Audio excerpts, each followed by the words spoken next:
présenté la semaine précédente un plan de déconfinement à la demande des services du Premier ministre et que nous n'avions pas eu de retour. On nous avait plus ou moins laissé entendre que la réponse concernant les cultes viendrait un peu plus tard.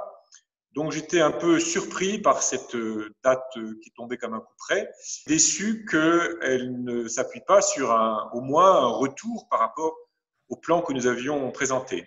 Nous regrettons d'avoir pas été traité, d'avoir eu le sentiment de ne pas être traité en partenaire responsable. Je pense que les catholiques, comme d'ailleurs les autres croyants de notre pays, sont des gens sont des gens responsables, tout à fait conscients du risque de l'épidémie et capables d'organiser les choses pour qu'elles soient possibles et ne présentent pas de danger pour quiconque. Et au contraire, pour que le culte célébré serve encore une fois à la paix, à l'unité, à l'engagement de tous dans ces périodes qui restent lourdes à vivre pour beaucoup.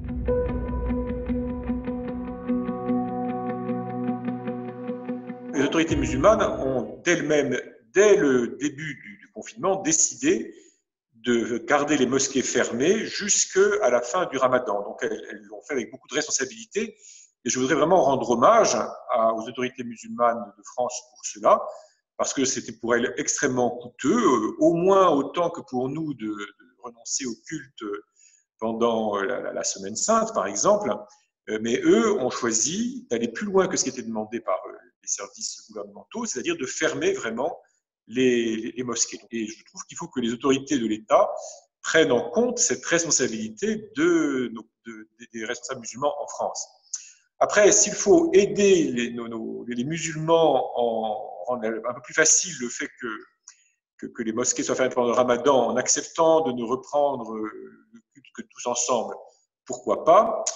Mais de toute façon, le Ramadan se finit le 25 mai. Donc.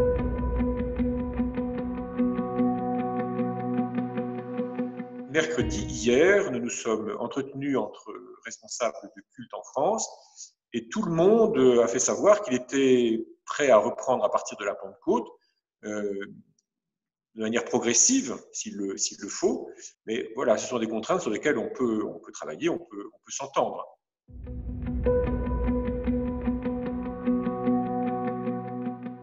La contagion est un vrai risque. Le problème de la contagion, c'est qu'on est contagieux pour les autres. Même si soi-même, on peut courir un risque pour soi, pourquoi pas, peut-être. Mais en attendant, on n'a pas le droit de faire courir un risque aux autres. Donc ça, il appartient aux autorités publiques de définir les conditions de la lutte contre l'épidémie. Nous n'avons pas de problème avec cela.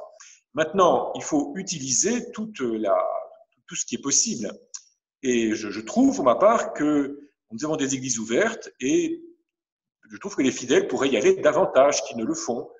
Il n'y a pas marqué dans le papier d'auto-justification d'un déplacement, il n'y a pas écrit « je vais à l'église à une prière », mais il y a marqué « promenade » et je peux aller me promener dans l'église du moment qu'elle est à moins d'1 kilomètre de chez moi.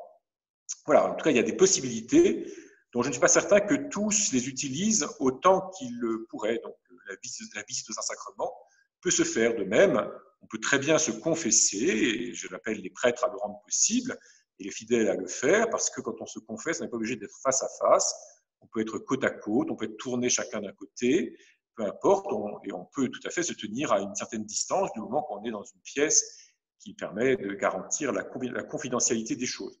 Donc pour ma part, je voudrais que pendant le mois qui vient, nous utilisions vraiment toutes les possibilités qui nous sont données. À partir du 11 mai, nous pourrons nous réunir du moment qu'on est moins de 10. Pour ma part, je compte bien aller rencontrer les prêtres et les diacres du diocèse en veillant à ce qu'on ne soit pas plus de 10. Mais il n'y a pas de raison de ne pas utiliser toutes les possibilités en respectant les règles. Mais il y a aussi la question des catéchismes, de la formation des jeunes, des activités avec les jeunes de façon plus générale, et puis l'activité caritative aussi. C'est tout l'ensemble.